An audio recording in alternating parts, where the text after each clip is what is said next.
کہ وہ انسانیت کی تمام تر مشکلات کو دور کرنے میں ناکام ہو چکا ہے اور دنیا کو تباہی سے صرف کوئی معجزہ ہے جو بچا سکتا ہے. اس ویسٹ کے اکنامک سسٹم نے انسان کے درمیان انصاف نہیں کیا اور اس کی وجہ سے دنیا میں جنگیں برپا ہوئی ہیں، حتیٰ کہ 2 عالمی جنگیں بھی مغرب کے اکنامک سسٹم نے برپا کی ہیں. یہ قائد اعظم کہہ رہے ہیں 1948 کی اسپیچ میں. اگلا جو پیراگراف ان کا ہے کہ مغربی دنیا نے بہت ترقی کر لی ہے، ان کی میکنائزیشن، ان کی انڈسٹری، مگر اس کے باوجود تاریخ انسانیت میں اتنا بڑا میس، اتنی بڑی تباہی کبھی کریٹ نہیں ہوئی جتنی آج کریٹ ہو چکی ہے. اگر مغرب کا اکنامک ماڈل آپ نے اڈاپٹ کیا تو ہم کبھی بھی اپنے مقاصد کو حاصل نہیں کر سکیں گے اور کبھی بھی انسانوں کو خوشحال نہیں بنا سکیں گے. یہ قائد اعظم کہہ رہے ہیں. ہمیں ہر حال میں اپنی تقدیر خود مرتب کرنی ہے اور دنیا کو ایک ایسا اکنامک ماڈل دینا ہے جس کی بنیاد اسلام کے نظام عدل اور مساوات پر ہو. ہمیں ہر حال میں اپنی تقدیر اپنے ہاتھ میں خود لینی ہے اور دنیا کے سامنے ایک ایسا معاشی نظام پیش کرنا ہے جس کی بنیاد صحیح اسلامی پرنسپلز پر ہو تاکہ انسانوں کے درمیان عدل اور سوشل جسٹس قائم کیا جا سکے.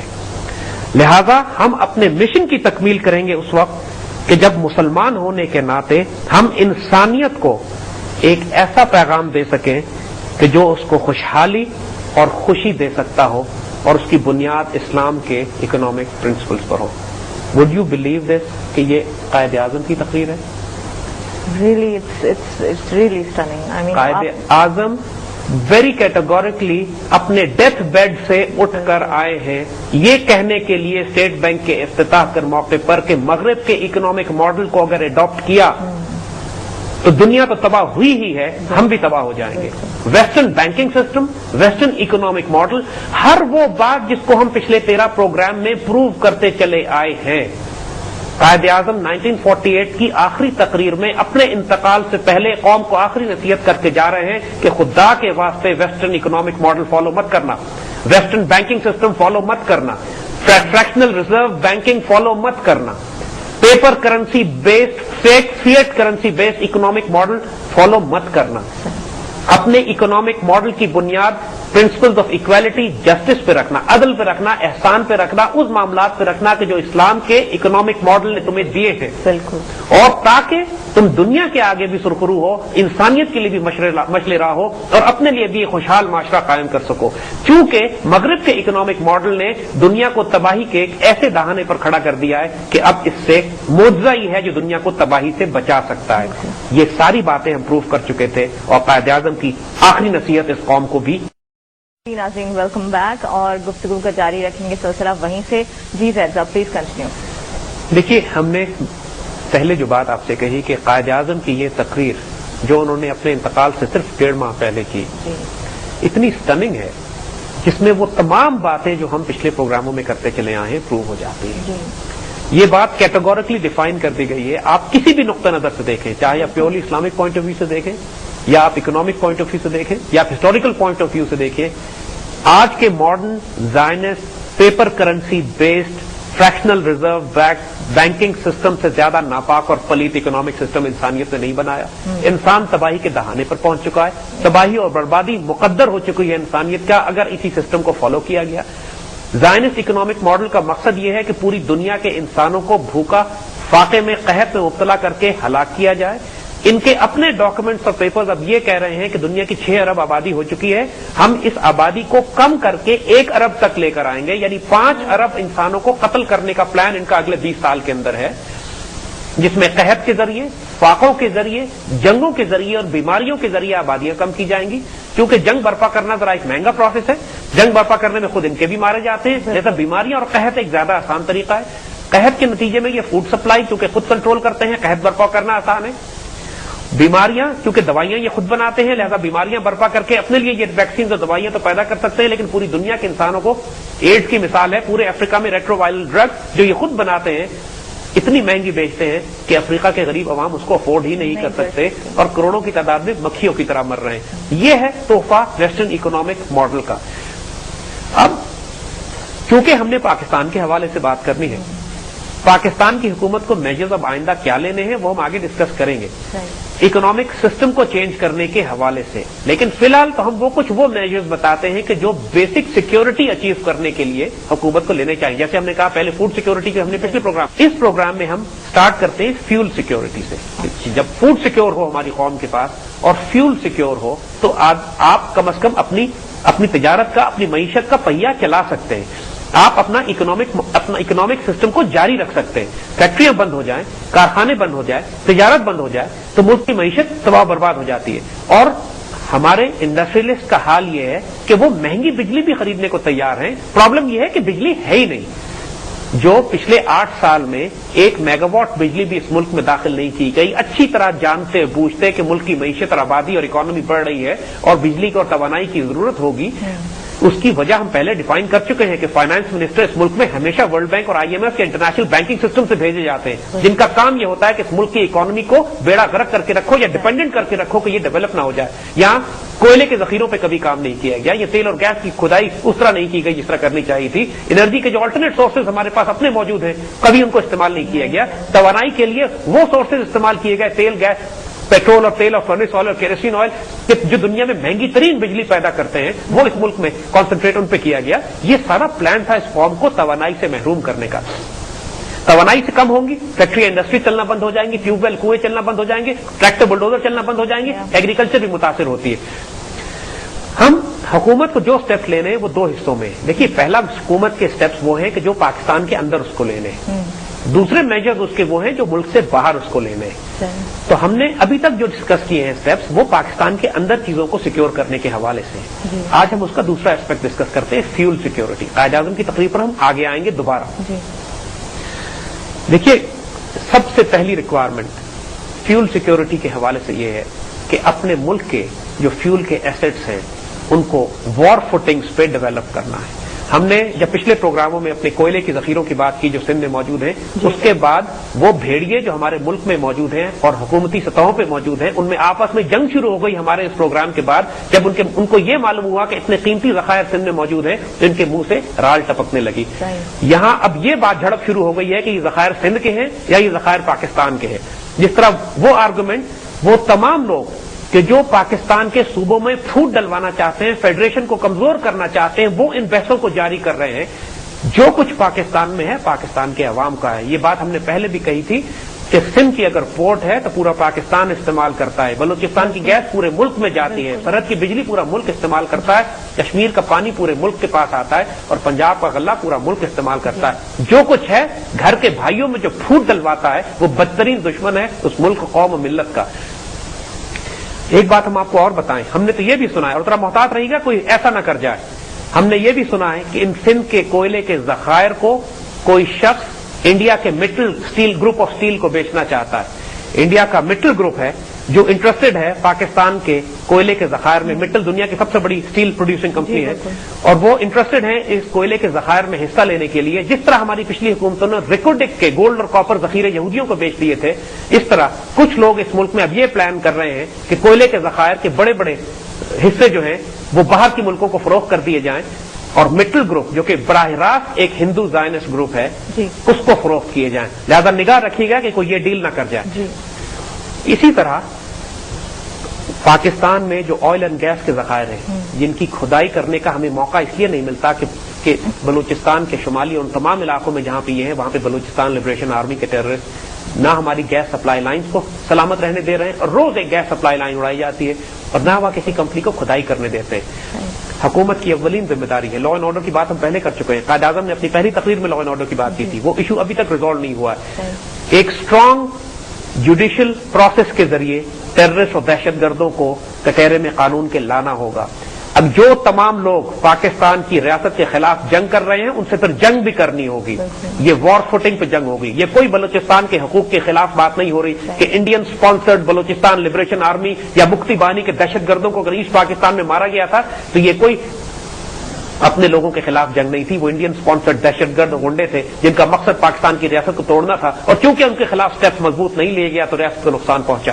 اسی طریقے سے بلوچستان لبریشن آرمی کے تمام کمانڈر افغانستان میں یا مارے جاتے ہیں یا وہاں پائے جاتے ہیں یا وہاں تربیت پاتے ہیں یا وہاں سے اسلحہ لے کر آتے ہیں، اور ان پہ کسی قسم کی نرمی کرنے کی ضرورت نہیں ہے۔ بلوچستان کو ہر حال میں کھولنا پڑے گا کیونکہ یہ پاکستان کی ریاست کی امانت ہے۔ اور ایک بات ہم یہاں پہ اور بتانا چاہیں، کیونکہ ریاست کے حوالے سے یہ لوگ تفرقہ ڈالنے کی بات کرتے ہیں، صوبوں کو آپس میں توڑنا چاہتے ہیں، پاکستان کی فیڈریشن کو کمزور کرنا چاہتے ہیں، ہم گوادر کے حوالے سے بہت اہم بات ایک کرنا چاہیں گے۔ یہاں پہ گوادر کی تاریخ ہمارے ملک کو نہ بتائی جاتی ہے نہ پتا ہے لوگوں کو۔ صحیح 1860s میں 30s 40s 50s آس پاس، یعنی یہ 19ویں صدی کے آخر کی بات ہے، یہ درمیان کی بات ہے کہ بلوچستان کے کچھ لوگوں نے، کچھ سرداروں نے گوادر کو انگریزوں کے ہاتھ بیچ دیا تھا۔ یہ بات ہماری قوم کو نہیں معلوم کہ جب پاکستان بنا تھا تو اس وقت گوادر پاکستان کا حصہ نہیں تھا۔ بالکل۔ گوادر کو 100 سال تک انگریزوں نے اپنے قبضے میں رکھا، عمان کی حکومت کے ذریعے وہ اس پر حکومت کرتے تھے، عمان میں برٹش کالونی تھی۔ جب پاکستان بنا ہے گوادر پاکستان کا حصہ نہیں تھا، گوادر عمان کا حصہ تھا۔ 1957 میں حکومت پاکستان نے پورے پاکستان کی عوام سے چندہ اکٹھا کر کے، ٹیکس جمع کر کے، پیسے جمع کر کے عمان کی حکومت سے گوادر کو خریدا ہے۔ گوادر پورے پاکستان کی عوام نے خون پسینے کی کمائی سے مل کر واپس خریدا ہے۔ دیکھیے، اپنی دھرتی، اپنی زمین، دھرتی ماں ہوتی ہے۔ سوال آج گوادر پر اپنا حق جتانے والے بلوچستان لبریشن آرمی کے دہشت گرد یہ کیوں نہیں بتاتے کہ ان کے باپ دادا نے اپنی دھرتی ماں بیچ دی تھی انگریزوں کو، اور پوری پاکستانی قوم نے اپنے خون پسینے کی کمائی سے ماں واپس خریدی ہے ان کی۔ یہ دھرتی ماں ہے ہماری، اس سے ہمارا رزق، ہمارا وجود اس پاکستان کے ساتھ وابستہ ہے۔ جو اس کو نقصان پہنچانے کی بات کرے گا، اللہ کی قسم وہ اللہ رسول کا بھی دشمن ہے، اور ہم بھی شدید سختی کریں گے اس کے اوپر، اور کرنی چاہیے۔ یہ کیوں نہیں بتاتا یہ آج بلوچستان لبریشن آرمی کے بلوچوں کے حقوق کی بات کرنے والے کہ ہم نے خود اپنی دھرتی ماں کو انگریزوں کے ہاتھ بیچا تھا اور پوری پاکستانی قوم نے واپس خریدا ہے گوادر۔ اور جس طرح پاکستان کا چپا چپا پورے پاکستان کے ہر شہید کی امانت ہے جس نے اس ملک کی آبرو کے لیے اپنی جان دی ہے۔ ان 20 لاکھ مسلمانوں نے سندھ، بلوچستان اور سرحد کے لیے قربانیاں نہیں دی تھیں، انہوں نے ریاست پاکستان کے لیے اپنی جانیں دی تھی، اور اس مقدس امانت کی ہم نے ہر حال میں حفاظت کرنی ہے۔ بالکل۔ نالج اور پلیز دیکھیے، جیسے ہم نے بات آپ سے کہی کہ جو فنڈامنٹل ایسپیکٹ یاد رکھنے کا ہے کہ پاکستان کے اندر جو خزانے ہیں وہ پاکستان کے شہداء کے، پاکستان کے عوام کے، پاکستان سے محبت کرنے والوں کے اور پاکستان کی ریاست کے ہیں۔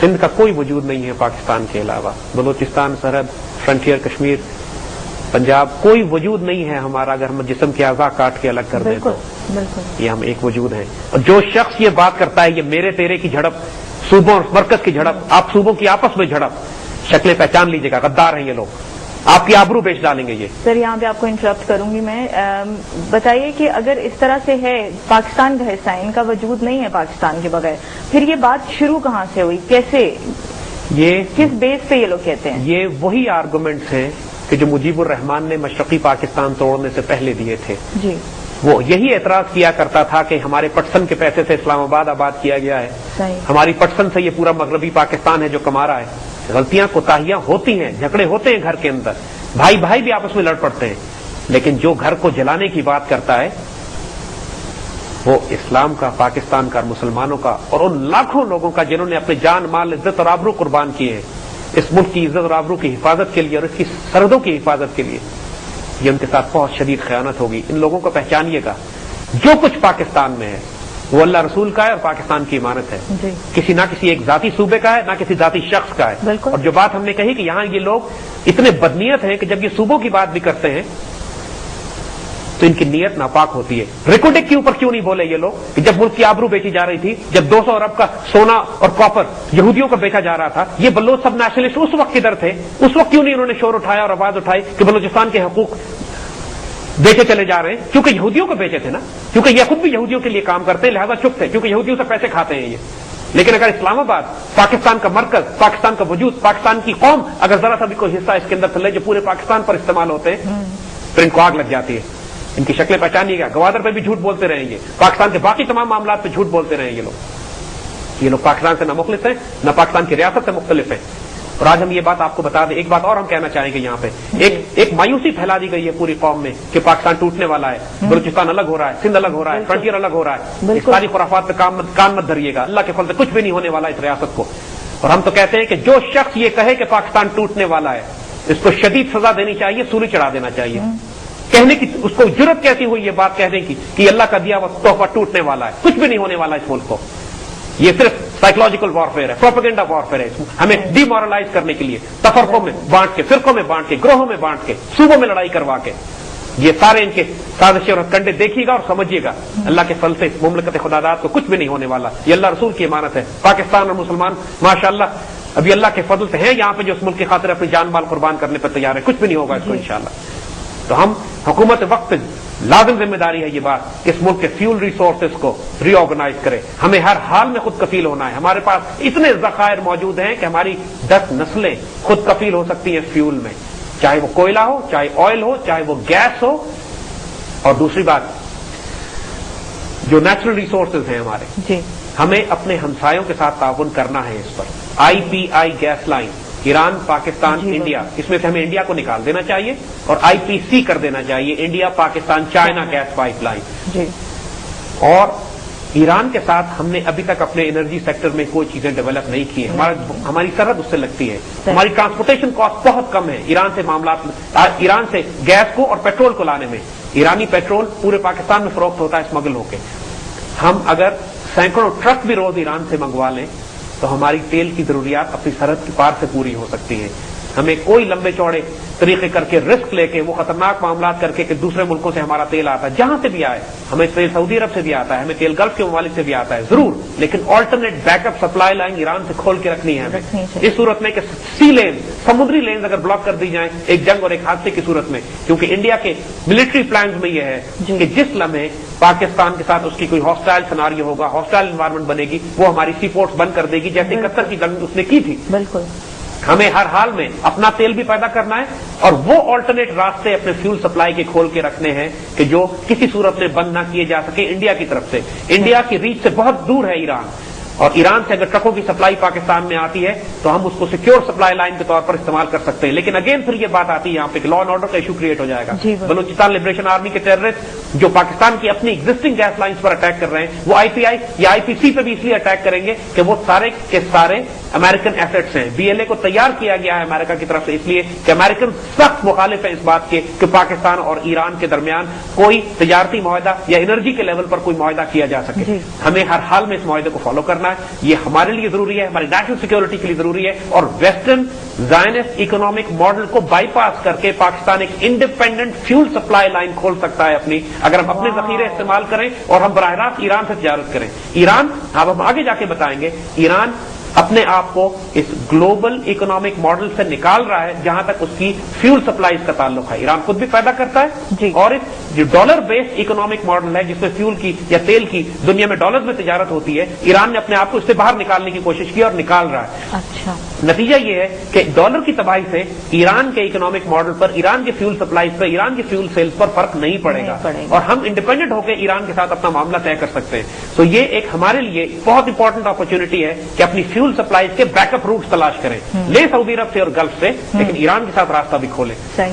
جیسے ہم نے کہا کہ انتقال سے پہلے اسلامک اکنامک ماڈل کی بات کی ہے, اور اسلامک اکنامک ماڈل کا جہاں تک تعلق نیچرل ریسورسز سے ہے, اس کے اوپر حضور صلی اللہ علیہ وسلم کی ایک سٹننگ حدیث ہے جس میں آپ نے پیرامیٹرز ڈیفائن کر دیے ہیں کہ نیچرل ریسورسز کے, فیول ریسورسز کے لاس کیا ہوں گے. ایک حدیث شریف ہے جس کا مفہوم ہے کہ آپ نے فرمایا ہے کہ 3 چیزیں مسلمانوں کی اجتماعی ملکیت ہیں, پرائیویٹ پراپرٹی میں نہیں دی جا سکتی, وہ ان کو پرائیویٹائز نہیں کیا جا سکتا. فائر, فائر کا مطلب ہے فیول ریسورسز. واٹر, واٹر کا مطلب ہے نہریں, کنویں, پانی کے ریسورسز. اینڈ پاسچرز, جنگلات, کھلے علاقے, وہ علاقے جو کہ عام انسان کی فلاح کے لیے استعمال ہوتے ہیں. ان میں سے کسی چیز کو پرائیویٹائز نہیں کیا جا سکتا. پاکستان میں جتنے بھی فیول ریسورسز ہیں, جتنے بھی واٹر ریسورسز ہیں, جتنے بھی پاسچرز ہیں, کھلی جگہیں ہیں, وہ لازماً مسلمانوں کی اجتماعی ملکیت ہونی چاہیے. آج کے ماڈرن کیپٹلسٹ اکنامک سسٹم میں بالکل اس کا الٹ ہے. جی زید صاحب, گفتگو کا سلسلہ Come back, اور زاہد صاحب you were talking about fuel security. Please carry on. دیکھیے جیسے بات ہم نے کہی بنیادی طور پہ ہمارا پوائنٹ یہ ہے کہ پاکستان کو جس طرح خوراک کے معاملے میں خود کفیل ہونا ہے جی. اسی طرح ہمیں اپنے فیول کے معاملے میں بھی خود کفیل ہونا ہے. اور یہ نہیں ہے کہ ہمارے پاس فیول نہیں ہے، مس مینجمنٹ ہے، کرپشن ہے، بیڈ پلاننگ ہے. ہماری صفوں میں میر جعفر اور میر صادق تھے کہ جنہوں نے کبھی ڈیولپ نہیں ہونے دی ہمارے ملک کے نیچرل ریسورسز کو. اور سب سے امپورٹنٹ پوائنٹ اس میں یہ ہے کہ سب کچھ انڈر اسٹیٹ پیٹرنیج ہونا چاہیے. یہ پرائیویٹ پراپرٹی نہیں ہے کسی کی کہ جس طرح چاہے تیل کے ذخیرے، گیس کے ذخیرے، کوئلے کے ذخیرے، انرجی لائنز ان کو استعمال کر کے پرائیویٹائز نہیں کیا جا سکتا. آپ سورج کی روشنی کو اور آکسیجن کو پرائیویٹائز نہیں کر سکتے. کچھ چیزیں ہیں جو اللہ تعالیٰ نے فطرت میں رکھی ہوئی ہیں کہ پورے انسانوں کی مساوی تقسیم کرنی ہے ان کو، اور یہ ریاست کی ملکیت ہونی چاہیے. کہ مغرب کے اکنامک ماڈل میں جو ایکسپلائٹیشن ہے، جو کیپٹلسٹ نظام میں ہر چیز پرائیویٹائز ہے. ملکوں میں دریا پرائیویٹائز کر دیے ہیں انہوں نے، سمندر کے ایریا پرائیویٹائز کر دیے ہیں. کوئی بس نہیں چلتا ان کا کہ آکسیجن بھی پرائیویٹائز کر دے. اس بات پہ بہت سخت ایمفسس کی ضرورت ہے کہ نیچرل ریسورسز کو ہم فلی ڈیولپ کریں. اور جب اللہ کی طرف سے اتنا ہمیں دیا ہوا، چاہے ہم نیوکلیر ڈیولپ کریں، ہمیں ونڈ انرجی پہ کام کرنا ہے، ہمیں سولر انرجی پہ کام کرنا ہے، ہمیں اپنے کوئلے کے ریزرو دوبارہ ایکسپلائٹ کرنے، تیل اور گیس کی، اور ہمیں اپنے ریجن سے جس طرح ہم نے بات کی، چاہے ترکمانستان سے پہلے گیس لانے کی بات کر رہے تھے، پھر ہم ایران سے گیس لانے کی بات کر رہے ہیں. We should also exploit that. یہ تمام وسائل جب آپ ایکسپلائٹ کریں گے تو اللہ کے فضل سے اس قدر وافر انرجی ہمارے پاس ہوگی کہ نہ صرف بلکہ چند سال پہلے تک پاکستان میں یہ بات کی جا رہی تھی کہ ہم انڈیا کو ایکسپورٹ کریں گے الیکٹریسٹی، اور اب حال ہمارے ملک کا یہ ہے کہ ہماری تمام انڈسٹری، تمام ہماری زندگی کا پہیہ بند ہونے والا ہے بجلی کی کمی کی وجہ سے، کرپشن کی وجہ سے، مس مینجمنٹ کی وجہ سے. اس لیے نہیں کہ ہمارے ملک میں ذخائر نہیں ہے اور وسائل نہیں ہیں. تو فیول سیکیورٹی پہ فوکس کیجیے. اور جب اللہ کے فضل سے ہمارے ملک میں فیول سیکیورٹی وافر ہوگی تو ہم یہ سٹیپس بھی پھر لے سکتے ہیں. یہ سٹیپس ابھی بھی لیا جا سکتا ہے کہ ملک میں جو غریب ترین طبقہ ہے، جس طرح ہم نے دیکھی پہلے بات کی تھی کہ سب سے پہلے ہم نے اپنے ملک کے اس طبقے کو پروٹیکشن دینی ہے جو لٹرلی بھوکے مرنے پر آ گیا ہے. ہم نے فوڈ سپلائی کی جو بات کی تھی، ہم نے جو تعامل مسکین کی جو بات کی ہے، ہم نے کفالت کی جو بات کی ہے، بیت المال کی جو بات کی ہے، اس میں ساتھ ساتھ خود بخود ایک نظام ہمیں اور بھی شروع کرنا ہے کہ وہ تمام لوگ جن کے بجلی اور گیس کا بل ایک سرٹن لیول سے نیچے ہے، جن کے گیس کا بل 200 روپے سے کم آتا ہے، جن کے بجلی کا بل 400 روپے سے کم آتا ہے، اس کو معاف کر دیجیے. پوری قوم کو کوئی تباہی میں مبتلا نہیں ہو جائے گی یہ قوم کے اگر معاشرے کے غریب ترین طبقے کی گیس اور بجلی ہم معاف کر دیں. جس کے میٹر میں 200 روپے بل آتا ہے یا 400 روپے 500 روپے کی بجلی آتی ہے، جو اربوں اربوں ہڑپ کر گئے نیشنل ریکنسیلیشن آرڈیننس کے تحت ملک کے ناپاک اور پلیت ترین لوگوں کو معاف کروا دیا گیا. تو غریب یتیم بیوہ اور مسکین کی بجلی معاف کرنے سے کوئی آسمان نہیں گر جائے گا. پاکستان کے ٹرائبل ایریاز کے بڑے بڑے علاقے ایسے ہیں، ہمارے آزاد علاقے جنہیں ہم کہتے ہیں، جن کو مفت بجلی دی جاتی ہے. اربوں اربوں روپے کی بجلی ہر سال ان کو مفت دی جاتی ہے، اس لیے کہ یہ ایگریمنٹ ہے ان کے ساتھ کہ ٹرائبل ایریاز کو مفت بجلی دی جائے گی. پاکستان پہ کوئی قیامت برپا نہیں ہو گئی اپنے ٹرائبل ایریاز کو مفت بجلی دینے سے بھی. تو اپنے ملک کی اگر یتیم بیوہ اور مساکین کو ہم، جن کے بجلی کے بل 200 اور 300 اور 400 روپے ہوتے ہیں، جس کے لیے وہ بہت بڑی رقم ہوتی ہے 200-300 روپے، ان کی بجلی اگر آپ مفت کر دیں اور وہ جو کرپشن میں پیسے اربوں روپے ضائع ہوتے ہیں اس کو سیو کر لیں، تو بہت آسانی سے اپنے معاشرے کے غریب ترین طبقوں کو سسٹین بھی کر سکتے ہیں، سپورٹ بھی کر سکتے ہیں. ان کو ہم آج کے دور میں بجلی اور گیس بنیادی حقوق میں شامل ہیں. یہ کوئی احسان نہیں کرتی حکومت اگر کسی کو دیتی ہے تو. ہاں، انسان عیاشی نہ کرے، انسان اسراف نہ کرے. یہ نہ کرے کہ گھر میں ایک طرف تو 10 ایئر کنڈیشنر لگے ہوئے ہوں اور ایک طرف ایک شخص بلب جلانے کے قابل نہ ہو. جو 10 ایئر کنڈیشنر کا بل دے سکتا ہے اس پر 11ویں ایئر کنڈیشنر کا بل ڈالنا کوئی آسمان نہیں گر جائے گا. لیکن جس کے یہاں 100 بلب جل سکتے ہیں اس ایک ایئر کنڈیشنر سے، ان 100 بلب والوں کو معاف کر دیں، ان کا بل نہ لیں. اور یہ پوری قوم جب سسٹین کرے گی اپنے معاشرے کے کمزور ترین طبقوں کو، یہ کیا جا سکتا ہے. یہ ہم سے کوئی نہ کہے کہ یہ نہیں کیا جا سکتا. یہ کوئی ہمیں میتھمیٹکس نہ سمجھائے کہ یہ ہمارے پاس اتنے ارب روپے سال کا بل ایڈیشنل ہو جائے گا. اربوں روپے کرپشن روکو تو یہ سارا معاملہ خود ہی ایڈجسٹ ہو جائے گا. NRO کے جتنے لوگوں کو معاف کیا ہے ان سے وہ حرام کے پیسے واپس نکلواؤ تو پورے ملک کو، ہر شخص کو کئی برس کھانا بھوکے کو کھلا سکتے ہو اور بجلی اور گیس مفت دے سکتے ہو. یہ جو ہمارے ہاں سائیکل چور کو تو 7 سال کی سزا دیتے ہیں، جو ملک کی آبرو بیچ دیتا ہے اس کو فارغ کر دیتے ہیں، ملک کا سربراہ بناتے ہیں، ملک کا سربراہ بنا دیتے ہیں. اللہ رحم کرے. فارغ کر دیتے. ہم اس معاملے میں پھر ایمفسائز کریں گے. دیکھیے، اور دوسرا ایسپیکٹ کہ جو معاشرے کے غریب ترین طبقے ہیں وہ موٹر سائیکل، اسکوٹر، رکشے وہ استعمال کرتے ہیں. بالکل. ان کے لیے پیٹرول سستا کر دیں، اس لیے کہ جن کے پاس 10 لاکھ کی اور 20 لاکھ کی اور 40 لاکھ کی گاڑی ہے وہ اس میں CNG بھی لگاتے ہیں اور وہ پیٹرول بھی افورڈ کر سکتے ہیں. جو غریب ترین شخص ہے، جو بیچارہ اسکوٹر اور موٹر سائیکل اور رکشے سے اوپر ہی نہیں اٹھ سکتا اور اس کے تو اسکوٹر اور موٹر سائیکل کو سی این جی پہ بھی نہیں کیا جا سکتا, وہ پیٹرول پہ ہی چلے گی. اور اس پر جو آپ انڈائریکٹ ٹیکسیشن اور بھاری قیمتیں لگا کے کمر توڑ رہے ہیں معاشرے کے غریب ترین طبقے کی, اس پر رحم کریں. جو شخص موٹر سائیکل میں 3 لیٹر 4 لیٹر پیٹرول ڈلواتا ہے آ کے, کوئی آسمان نہیں گر جائے گا آپ کا کہ اگر اس کا پیٹرول سستا کر دے تو. پیٹرول اگر مہنگا ہی کرنا ہے تو ان کا مہنگا کر دیں, بڑی بڑی گاڑیوں کا, کہ جو کروڑوں روپے کی جن کی آمدنی ہے اور لاکھوں کی گاڑیوں میں پھرتے ہیں اور پھر اس کو بھی سی این جی پہ چلاتے ہیں. اور معاشرے کی تقسیم اسی صورت میں ہو سکتی ہے دولت کی مساوانہ, کہ جب امیر لوگوں سے لے کر غریب لوگوں میں تقسیم کیا جائے. غریب لوگوں میں تقسیم کرنے کا ایک طریقہ یہ بھی ہے کہ غریب لوگوں پر ٹیکسز کم کر دیے جائیں, ان کے بجلی اور گیس کے بل معاف کر دیے جائیں, ان کا پیٹرول سستا کر دیے جائے, یا ان کو بہت ہی مسکین مجبور ہوں جو رجسٹر کر لیے جائیں کہ واقعی مسکین و مجبور کے طور پہ ان کو بہت ہی سستا یا فری پیٹرول دے دیا جائے, ایک خاص لمٹ تک, 1 مہینے کے اندر وہ استعمال کرے اس کو. 100 طریقے کیے جا سکتے ہیں. کرنے والا بنے کوئی شخص. جب اس قوم کی فوڈ سپلائی سیکیور ہو جائے اور اس قوم کی فیول سپلائی سیکیور ہو جائے, اور یقین کیجئے یہ دونوں معاملات ہمارے اپنے اختیار میں ہیں. ہمیں کسی امریکہ سے بھیک مانگنے کی ضرورت نہیں ہے, ورلڈ بینک اور آئی ایم ایف سے پیسے اس کام کے لیے مانگنے کی ضرورت نہیں ہے. یہ سارے کام ہمارے اختیار میں ہیں, اور اگر ہماری حکومتیں نہیں کرتی ہیں تو خائن ہیں, بدکار ہیں, کرپٹ ہیں. اور ایوریج انٹیلیجنس کا شخص بھی یہ دیکھ سکتا ہے کہ ان ساری چیزوں کو مینج کیسے کیا جائے. ہم سارے اسٹیپس بھی بتا چکے ہیں, اور جب حکومت وقت ہوتی ہے اس کے پاس اختیار اتنے ہوتے ہیں کہ ان سب چیزوں کو مینج کیا جا سکتا ہے. جب لا اینڈ آرڈر بہتر ہوگا, جو حکومت کی ذمہ داری ہے, جوڈیشری پرفارم کرے, عدالتیں پرفارم کریں, جب ملک کے اندر عدل اور انصاف ہو, جب ملک میں لا اینڈ آرڈر کی صورتحال بہتر ہو, جب ملک میں فیول ریسورسز اپنی جگہ پہ موجود ہو, جب ملک میں فوڈ سپلائی سیکیور ہو, پھر پوری دنیا میں قیامت آتی رہے. ملک بھوکا پیاسا نہیں مرتا. ہم اپنے ڈیفینسز کو, اپنے اکانومی کو, اپنے معاشرے کو, اپنے سوسائٹی کو ہم محفوظ کر سکتے ہیں, سیکیور کر سکتے ہیں. اور اکنامک ماڈل پھر ہم ایسا بنا سکتے ہیں کہ جو معاشرے کے غریب ترین طبقوں کو محفوظ کرتا ہو. غریب ترین طبقے ایک طرح سے پورے معاشرہ ان کی کفالت اٹھاتا ہے. ان سب کو ہم آگے ڈسکس کریں گے. تو ہمارا ایمفسس اس بات کے اوپر ہے پہلے کہ تمام تر زور اس بات پہ لگا دیجئے کہ ہر حال میں پاکستان کو اگلے 2 سال کے اندر فیول کے معاملے میں خود کفیل ہونا ہے. And it can be done, it's a doable job. یہ امپاسبلٹی نہیں ہے. جو حکومت کرے گی اس ملک کے ساتھ خیر کرے گی. آپ میجر کر لیجئے اس حکمران کو جو ان ایریاز پر فوکس نہیں کر رہا ہے, وہ خائن ہے, وہ ناپاک ہے. اور جو اس پر کام کر رہا ہے ملک اور قوم کو فلاح دینے کے لیے, دولت کی مساوانہ تقسیم کے لیے, فیول اور انرجی ریسورسز کو, فوڈ ریسورس کو سیکیور کرنے کے لیے, اس کی مدد کیجیے, اس کے لیے دعا کیجیے, کیونکہ وہ اس ملک کی بہتری چاہتا ہے.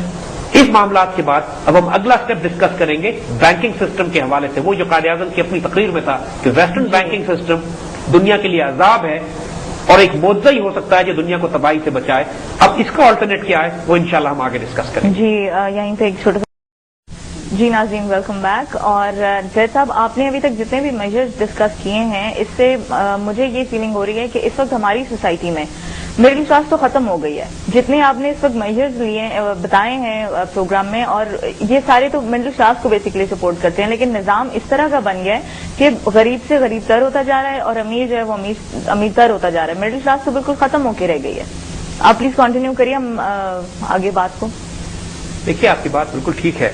ہمارا جو ایمفسس ہے وہ اس اسلامک اکنامک ماڈل پر ہے کہ جس میں دولت کی مساوی تقسیم ہوتی ہے. جی, یعنی مساوی تقسیم کا مطلب ہے کہ نہ کوئی اپر کلاس ہو, نہ کوئی لوور کلاس ہو, نہ کوئی مڈل کلاس ہو. ہر انسان ایک بیئر منیمم لیول تو ہر انسان کی ضرورت پوری ہوتی ہو. معاشرے میں امیر غریب طبقے رہتے ہیں, ہمیشہ ہر دور میں رہے ہیں, لیکن کوئی بلو پاورٹی لائن نہیں ہوتا. کوئی ایسا نہیں ہوتا جو بھوکا پیاسا ہو, اس کو کھانے کے فاقے کے لالے پڑے ہوئے ہوں. کوئی ایسا نہیں ہوتا جس کے سر پہ چھت کی پریشانی ہو, اس کے پاس سواری نہ ہو, اس کو علاج معالجہ, تعلیم, کپڑے, لباس, اپنے بچوں کا تفریح, یہ سب چیزیں اس کو میسر نہ ہو.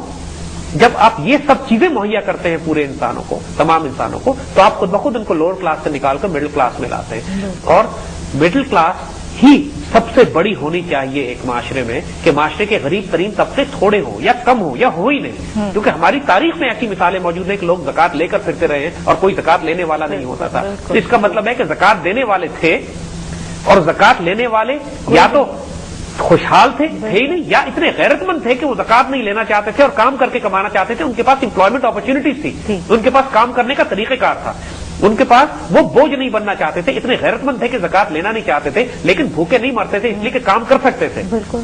اسلامک اکنامک ماڈل میں آپ کو خودداری اور عزت کے ساتھ روزگار دیا جاتا ہے. آپ کا پورا معاشرہ کفالت کرتا ہے اور دھیان کرتا ہے.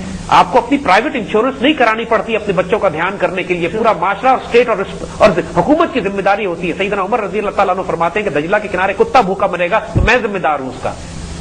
کائنات میں کوئی اکنامک ماڈل اس طرح کی مثال دے سکتا ہے کہ خلیفہ وقت 1000 میل دور دریا کے کنارے مرے ہوئے کتے کی ذمہ داری بھی سنبھالے کہ بھوک سے کیوں مرا ہو؟ یہ اسلامک اکنامک ماڈل ہے اور یہ اللہ کی قسم اس ویسٹرن زائنسٹ اکنامک ماڈل میں اچیو نہیں ہو سکتا کہ جو اس کی بنیاد اس بات پر ہے کہ امیر کو امیر تر اور غریب کو غریب تر کیا جائے. We have no choice now, we have absolutely no choice. Quaid Azam کی آخری تقریر کو بھی صرف اگر ذہن میں رکھیں تو جس میں انہوں نے اس ماڈرن بینکنگ سسٹم کو اٹیک کر کے کہا تھا کہ معجزہ ہی مغرب کو تباہی سے بچا سکتا ہے اور ہم نے اس ماڈل کو اڈاپٹ نہیں کرنا. So this brings us to the concept of modern banking system in Pakistan today. آج پاکستان میں جو بینکنگ کا نظام قائم ہے, اب ہم اس پہ بات کریں گے اور یہ ذرا خطرناک ڈومین ہے اس لیے کہ اس کے اوپر ہمیشہ بڑے بڑوں کے پر جلتے رہے بات کرتے ہوئے. دیکھیے اس وقت انگلینڈ کا حال یہ ہے کہ انگلینڈ میں 97% کیش فلو, جو دولت ہے انگلینڈ کے پورے معاشرے میں 97% جو کیش فلو کرتا ہے وہ پرائیویٹ بینکرز کے ذریعے کرتا ہے. حکومت صرف 3% کیش کنٹرول کرتی ہے. اچھا, یعنی جو بنیادی فنڈامنٹل ہے دین کا کہ دولت کو چند پرائیویٹ ہاتھوں میں جمع مت ہونے دو, وہ تو یہاں فلاؤٹ ہو گیا, وہ تو یہاں رول بالکل تباہ برباد ہو گیا. اس کا ریورس اسلامک اکنامک ماڈل ہے. اب آج کل کیفیت کیا ہے دیکھیے, ہم بڑی سخت بات کریں گے اور بڑے لوگوں کو یہ بری بھی لگے گی, لیکن اسلامک اکنامک ماڈل میں پرائیویٹ بینکس کی کوئی گنجائش نہیں ہے. پرائیویٹ بینکس جن کی بنیاد فریکشنل ریزرو بینکنگ پہ ہو, جس کی بنیاد پیپر کرنسی پہ ہو, جس کی بنیاد یہ ہو کہ چند انسان پورے معاشرے کی کیش سپلائی کنٹرول کرتے ہیں. دیکھیے فریکشنل ریزرو بینکنگ کی وجہ سے پورے معاشرے میں انفلیشن پھیلتی ہے. انفلیشن مہنگائی, افراط زر کے نتیجے میں مہنگائی ہوتی ہے. جو پیسہ ہوتا نہیں یہ صرف کھاتوں میں انٹریز کر کے ایجاد کر دیتے ہیں. نتیجہ یہ ہوتا ہے کہ پورے معاشرے میں آرٹیفیشلی انفلیٹڈ منی سپلائی جانا شروع ہو جاتی ہے. ان ریالٹی اتنے تو پرنٹڈ بینک نوٹس بھی نہیں ہوتے. ایک 100 روپے کے بدلے یہ 2000 روپے قرض ایشو کرنا شروع کر دیتے ہیں. تو ظاہر ہے جب 2000 روپے مارکیٹ میں آئیں گے اس معاشرے میں کہ جس میں یہ صلاحیت نہیں ہے کہ اتنی تیزی سے پروڈیوس کر رہا ہو, یعنی ہمارا معاشرہ کوئی پروڈیوسنگ معاشرہ تو ہے نہیں, ویسے بھی کنزیومر ہو گئے, اور جو سپلائیز موجود ہے مارکیٹ میں وہ ایک محدود تعداد میں ہے. ایک اسٹیبل اکنامک سسٹم میں, ایک ریئل ویلتھ بیس اکنامک سسٹم میں یہ ہے کہ کیش سپلائی آہستہ آہستہ بڑھتی ہے. اور جب کیش سپلائی آہستہ آہستہ بڑھتی ہے تو جو مارکیٹ میں چیزیں موجود ہیں وہ بھی آہستہ آہستہ ان کی تعداد بڑھتی ہے. لہذا انفلیشن نہیں ہوتی. اس کو کہتے ہیں انفلیشن نہیں ہو رہی.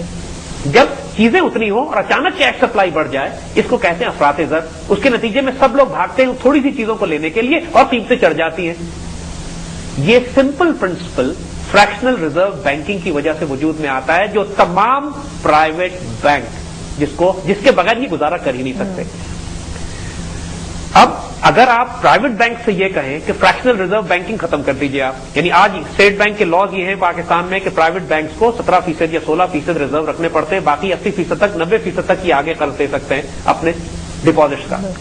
اگر آپ ان سے کہیے کہ آپ نے 90% ڈپازٹ رکھنے ہیں, صرف 10% آپ آگے دے سکتے ہیں, تو یہ ان کو بقول ان کے وارہ ہی نہیں کھائے گا, ان کو فائدہ ہی نہیں ہوگا اس کا. یہ بینک خود بخود بند ہونا شروع ہو جائیں گے.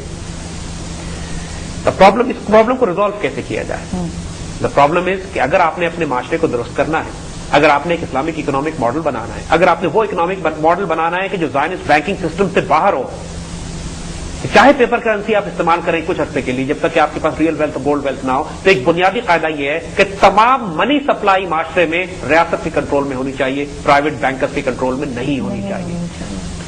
ہم آپ کو اسٹیٹمنٹس دکھا سکتے ہیں پرائیویٹ بینکرز کے, خاص طور پر بینک آف انگلینڈ کے چیئرمین کے 1920 کے اسٹیٹمنٹ اس نے یہ دیا اپنے بینکرز کی ایک کمیونٹی میں, اور اس نے اپنے بینکرز سے یہ کہا کہ ہم بینکرز وہ لوگ ہیں جو معاشروں کو تباہ کرتے ہیں, برباد کرتے ہیں, پوری انسانیت کو فساد میں ہم نے مبتلا کیا ہوا ہے, اور اگر کائنات میں کبھی امن اور سکون چاہیے تو پرائیویٹ بینکنگ پریکٹسز کو ختم کرنا پڑے گا.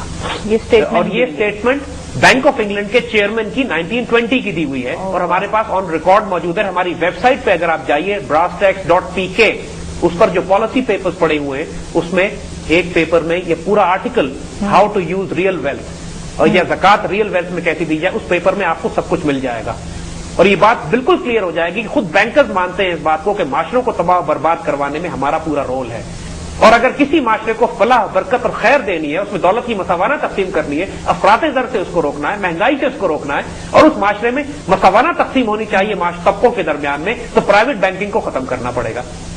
اب کیونکہ ہماری حکومتیں پرائیویٹ بینکنگ فی الحال تو ختم نہیں کر رہی ہیں، افورڈ ہی نہیں کر سکتی، لیکن اس کو ریسٹرکٹ کرنا پڑے گا۔ جو دنیا جہان سے بے تحاشا پرائیویٹ بینکس آ کے یہاں پر انویسٹمنٹ کر رہے ہیں، جو انہوں نے کنزیومر سوسائٹی بنا دی ہے پورے معاشرے کو، جو انہوں نے پورے معاشرے کو قرض میں مبتلا کر دیا ہے کریڈٹ کارڈ اور لیزنگ کے ذریعے، بالکل، اور ہمارا لائف سٹائل تبدیل کر دیا ہے from a producing society to a consumer society. Exactly. وہ شخص جو اپنی نیڈز پوری کرتے تھے اب اپنی خواہشات نفس پوری کرتے پاگل ہوئے جا رہے ہیں، بالکل، پورے معاشرے کو بے ترتیب کر کے رکھ دیا ہے، تباہ برباد کر دیا ہے، اور یہ خصوصیت ہے پرائیویٹ بینکرز کی، کیونکہ ان کا موٹو ہی پروفٹ ہے، سود پہ لینڈنگ، منی لینڈنگ کے بغیر ان کا گزارا نہیں۔ بالکل، منی لینڈنگ بھی اگر وہ صرف اتنی کریں جتنے ان کے پاس ڈپازٹس ہیں تو پھر بھی شاید یہ گزارا کر سکے، لیکن قرآن کے مطابق یہ تخبط الشیطان من المس، شیطان نے تو چھو کے باولا کیا ہوا ہے سود کھانے والے کو، لہذا ان کے ہوش و حواس تو کام نہیں کرتے، لہذا ان کو مزید سے مزید پیسہ چاہیے، جس کے لیے انہوں نے فریکشنل ریزرو بینکنگ ایجاد کی ہے۔ صحیح، اس میں اب کوئی شبہ نہیں رہ گیا ہے، کوئی بھی حکومت پاکستان میں ہو یا کسی اسلامی ملک میں ہو یا کسی ملک میں ہو کہ جو اپنے معاشرے کو تباہی اور بربادی سے بچانا چاہتی ہے تو fractional reserve banking based private banking system کو بند کرنا پڑے گا۔ تمام بینکس اگر فی الحال پیپر کرنسی بھی استعمال کرنی ہے تو وہ ریاست کے کنٹرول میں ہونے چاہیے۔ ان تمام تفصیلات کو ہم اگلے پروگراموں میں انشاءاللہ ڈسکس کریں گے۔ ابھی ہم صرف اسی بات پہ ایمفسائز کرتے ہیں کہ سب سے بڑا فتنہ پرائیویٹ بینکس کی وجہ سے، اور اس فتنے کو براہ راست اٹیک کرنا پڑے گا۔ جی زید صاحب، یقیناً بہت ہی تھاٹ پرووکنگ آپ نے ایشوز جو ہے وہ ڈسکس کیے ہیں، اینڈ آئی ہوپ کہ ہماری قوم اور ہم سب ان چیزوں پہ غور کر سکیں اور پھر ان کو کسی طرح سے امپلیمنٹ کرنے کی کوشش، ایک سٹیپ ہی لے سکیں کم سے کم، تو بہت بڑا چینج آئے گا۔ ہم اپنی گفتگو کا سلسلہ جاری رکھیں گے، لیکن اس وقت ہم پروگرام کو یہیں ختم کر رہے ہیں۔ ناظرین، براس ٹیک سے نخبت ملک اور زید حامد کو اجازت دیجیے۔